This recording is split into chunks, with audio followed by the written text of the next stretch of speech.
vocês os dois aspectos da liderança.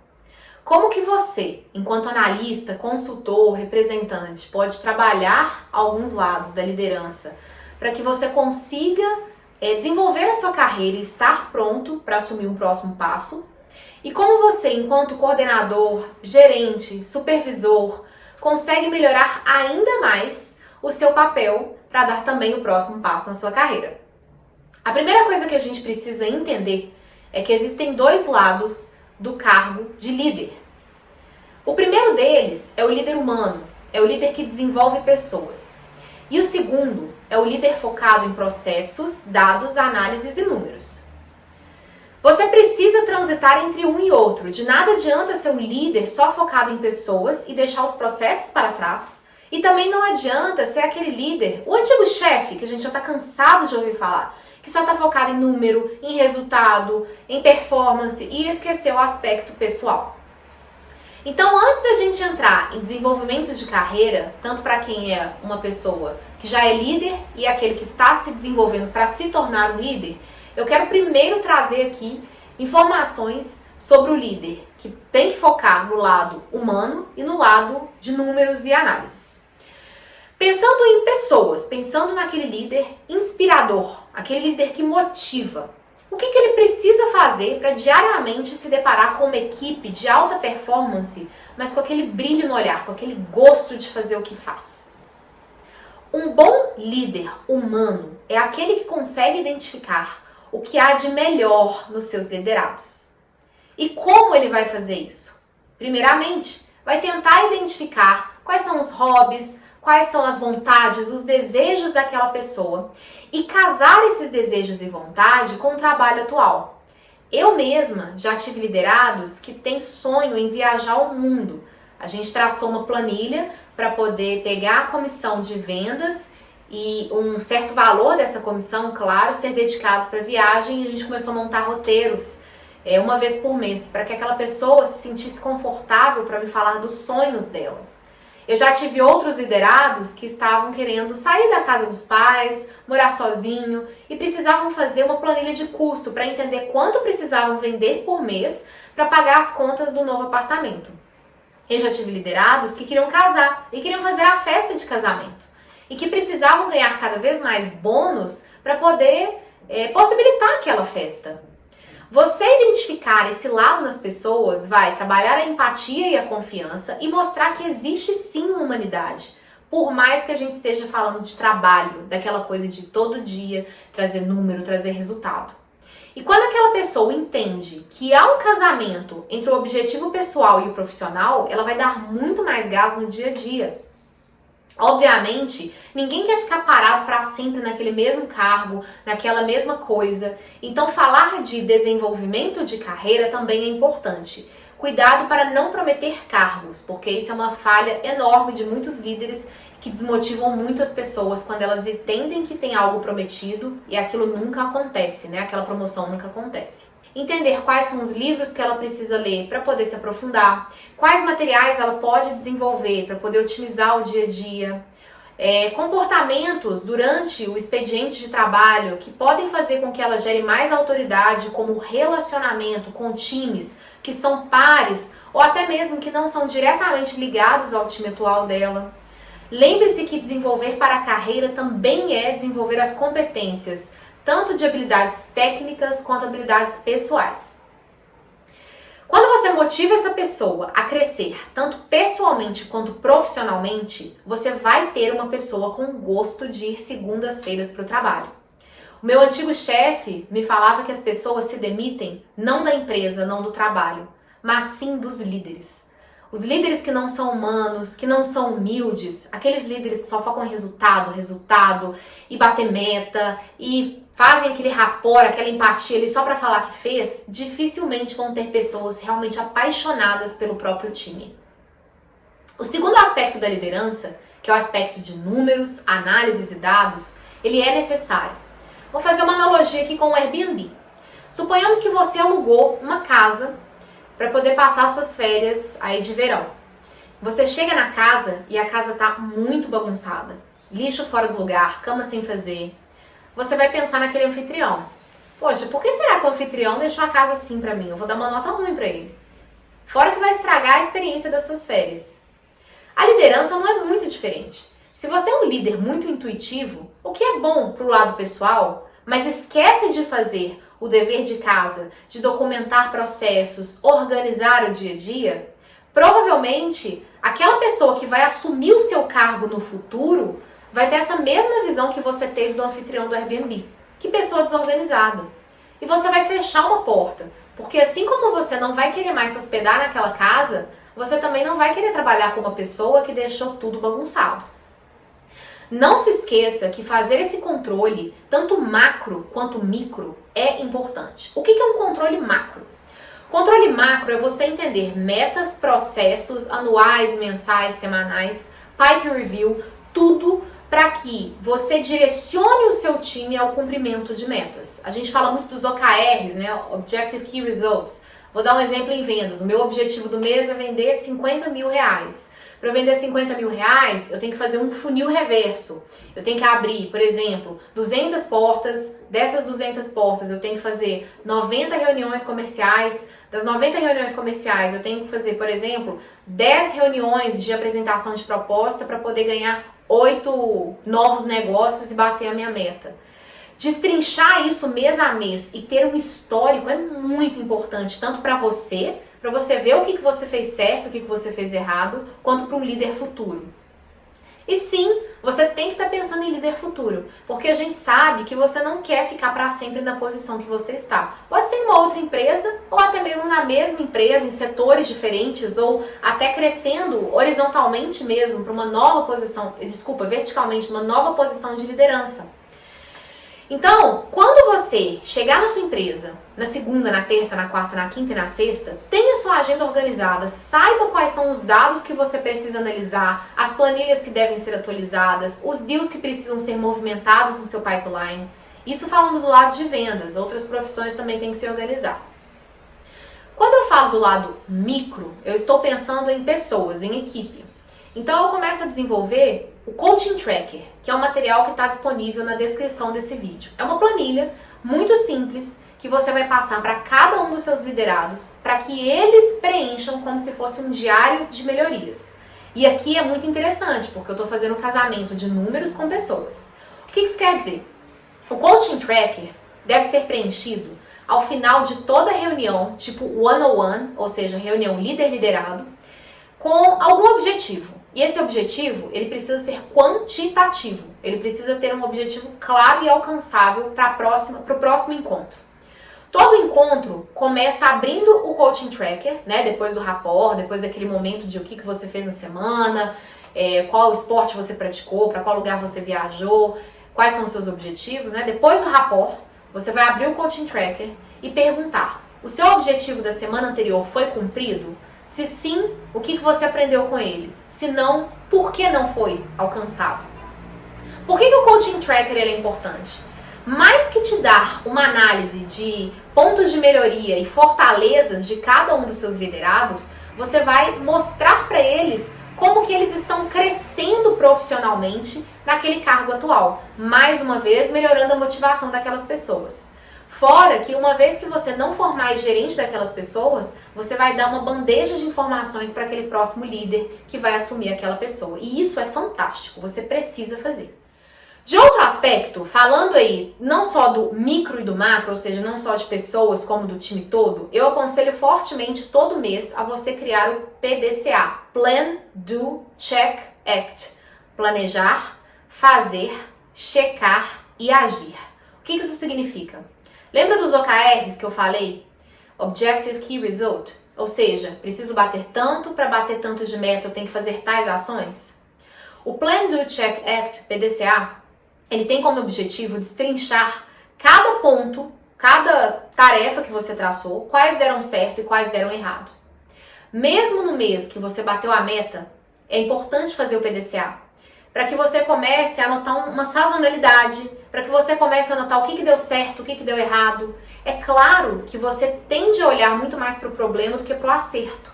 Mas muitas vezes o acerto vai te dar uma informação super relevante para que você consiga ter um mês melhor, sem tanto esforço. Não se esqueça de que ter isso tudo documentado é importante. E organizar essas informações no computador, seja no Drive, seja no seu computador, mas dê acesso para as pessoas que precisam ver. E eu, particularmente, quando é possível, gosto de contribuir, de compartilhar com o meu time as informações deles mesmos, deles como time, mostrando, pessoal, nossa meta é tal, a gente tem que alcançar esse objetivo, para eles se sentirem parte, para eles se sentirem integrados. A meta não é só do gerente, a meta é de todo mundo. E tem meses que alguns reps, alguns consultores, vendedores vão vender mais que os outros e vão ter aquela sensação de, poxa, eu fiz algo para poder ajudar, eu consegui ajudar o meu time a bater a minha meta. Você trazer esse tipo de informação é uma fortaleza muito grande para a sua equipe, porque eles vão trabalhar juntos com você. Eu brinco que o líder, ele não tem pessoas que trabalham para ele, mas ele trabalha para aquelas pessoas, favorecendo o dia a dia, ajudando no dia a dia. Só para ter uma noção do que é uma reunião de one-on-one, a gente mescla muito do aspecto humano e o aspecto de matemática. Eu começo uma reunião de one-on-one, líder-liderado, fazendo um rapport, perguntando como foi a semana, se ele alcançou um dos objetivos pessoais, se teve um esporte, eu vi na rede social que jogou futebol, para qual time torce. Mesma coisa com o cliente, tá? Que a gente faz. Faz um rapport para quebrar o gelo. E depois eu abro o nosso coaching tracker e eu pergunto, o objetivo foi alcançado? O que você aprendeu? E o que você consegue tirar disso? Se não foi alcançado, o que a gente precisa fazer para alcançar? E aí, dentro das possibilidades, eu vou identificar um próximo passo para a gente trabalhar junto para o nosso próximo encontro. É sempre um passo por reunião, por semana, por período, por mês, enfim. Se eu identifiquei 3, eu tenho que selecionar um com o meu liderado para que a gente trabalhe. Porque dar atenção pontualmente vai ser muito mais eficaz do que pegar várias coisas para corrigir de um período para o outro. E mais, não adianta só indicar o que o seu liderado precisa resolver, precisa corrigir, precisa melhorar. Você tem que vender para ele a ideia da importância de melhorar aquele aspecto. Por que ele precisa abrir mais portas? É porque você tem que bater uma meta lá de que você tem que abrir tantas portas para alcançar a sua meta no final do mês? Não. Ele tem que abrir mais portas, por quê?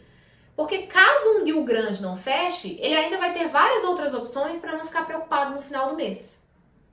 Então, educá-lo para aquele ponto de melhoria é tão importante quanto definir um ponto de melhoria em si. Porque se ele não entender, se ele não comprar a sua ideia, ele não vai cumprir. E aí, existem 2 tipos de pontos de melhoria, os quantitativos e os qualitativos. Vou dar um exemplo dos 2. Um quantitativo seria abrir novas oportunidades comerciais, prospectar mais. Por exemplo, abrir 2 portas por dia, 10 portas por semana.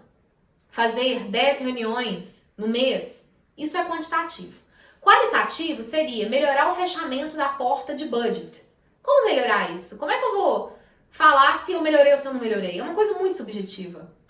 O que eu faço? Eu passo um material didático, seja um artigo no blog, um livro. Aquela pessoa tem que ler o livro até a data tal, é uma das tarefas, e usar uma técnica, fazer uma pergunta específica, usar uma metodologia para aplicar em todas as reuniões que ele fizer até o próximo período. Então, se ele tem 10 reuniões, pelo menos em 8 ele precisa aplicar aquela nova técnica. E aí, eu consegui passar para números um problema que seria qualitativo e não quantitativo.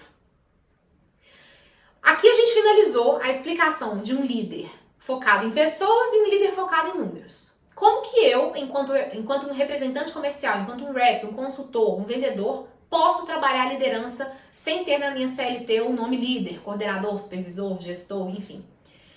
Primeira coisa, se torne autoridade no seu time. Saiba dar dicas, dar atalhos, mostre para aquelas pessoas que você já trilhou aquele caminho, que você aprendeu algumas coisas trilhando aquele caminho. Você não precisa estar sempre disponível, mas mostre interesse no dia a dia. Se um colega seu te cutuca, tenta entender o que ele precisa de ajuda, participa de algumas reuniões comerciais com aquela pessoa. Agora, tome cuidado, porque muitas vezes alguns novatos tendem a ficar na dependência dos mais velhos. E aí os mais velhos ficam naquela sensação de eu preciso bater a minha meta, mas ao mesmo tempo eu preciso ajudar aquele novato a cumprir o objetivo dele. Eu tenho que ser legal, eu tenho que ser autoridade. Saber falar não é muito importante. E para isso eu gosto muito do livro O Lado Difícil das Coisas Difíceis, do Ben Horowitz. Além disso, tem um livro muito legal chamado Radical Candor. Eu não sei agora o nome da autora, mas é um livro excelente de como dar feedback. Isso é para um outro momento, mas é mais uma sugestão de leitura para você que quer se desenvolver na liderança. Eu vou colocar o nome, tá? Em português, porque agora só me veio o nome em inglês na cabeça. E aí você, dando não no momento certo, por exemplo, essa semana eu preciso bater a minha meta de venda. Se eu ficar escutando call dos meus colegas, eu não vou conseguir vender. Você falar não vai te ajudar a trabalhar a sua autoridade. E vai te ajudar também a jogar num time, a fazer parte daquele time. É só falar da forma correta. Fulano, eu tenho certeza que você é capaz de fazer essa call sem eu, porque você já se mostrou muito capaz nas outras calls que a gente fez junto. E eu tô precisando, inclusive, muito da sua ajuda, porque eu tenho 10 reuniões essa semana para eu tentar bater minha meta e eu queria ficar à vontade para te pedir ajuda também. Posso? Com certeza aquela pessoa vai falar que pode. Hoje em dia, as empresas estão tomando muito cuidado para não contratar aquelas pessoas extremamente competitivas, que viram tóxicas para o time. Então, saiba falar não quando for necessário. Ninguém vai te ver como uma pessoa chata, egoísta, se você falar não, contanto que você fale da maneira correta. Outra forma de você trabalhar a sua liderança, além da autoridade, além de ensinar os atalhos, é você ter a cabeça aberta para poder aprender coisas novas. Porque às vezes os novatos, eles vêm com uma visão de uma outra empresa que pode agregar valor para o processo atual que você faz. Então tenta mostrar para eles que você está escutando o que eles têm a dizer também. Esteja presente, tenta integrar eles com o resto da equipe. Isso é liderança. Eu sei que tem muitas empresas que não contribuem tanto com informações de números, processos, para quem não tem um cargo de gestão. Mas você também pode contribuir com o seu líder. Por exemplo, levando até ele o seu próprio coaching tracker. Por exemplo, falando, líder, eu tenho a impressão que os novatos que chegaram estão com dificuldade para poder abrir portas.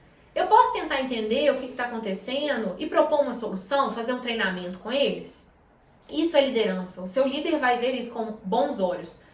Assim eu espero, porque se ele vê como aquela pessoa está tentando ocupar o meu lugar, aquele não é um bom líder, fica tranquilo. Um bom líder, ele sempre tem em mente o desenvolvimento do próximo líder que vai assumir o papel dele.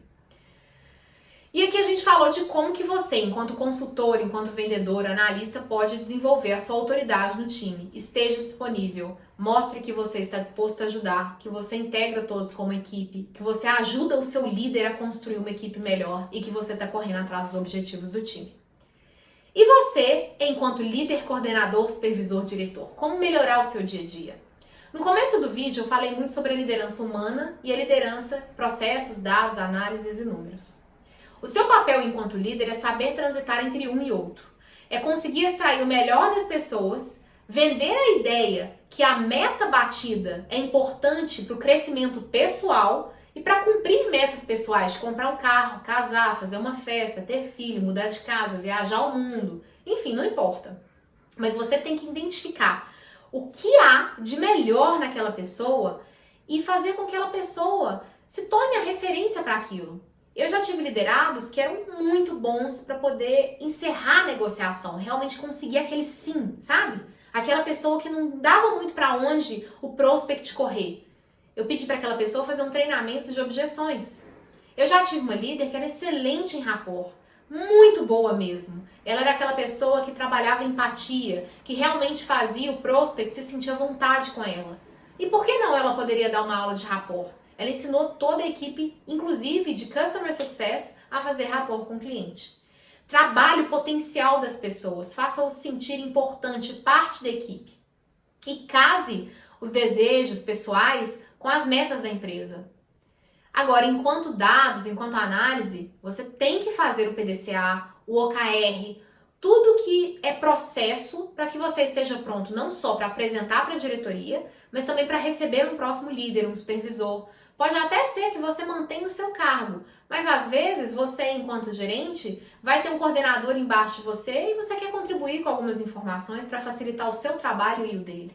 Não deixe a casa bagunçada. Trabalhe para que você tenha números na ponta da língua, processos bem documentados, porque se algum dia você não estiver mais disponível, a empresa não vai parar de funcionar por sua causa, porque aí você vai ter autoridade e respeito de todas as pessoas da empresa na qual você trabalhou.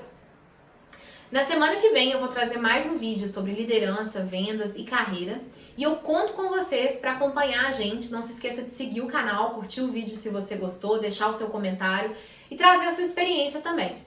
Nós temos um Instablog, assim eu gosto de chamar, porque a maioria das nossas dicas estão lá. Também postamos no Facebook, no LinkedIn, e você também pode conectar comigo no LinkedIn. Espero você lá!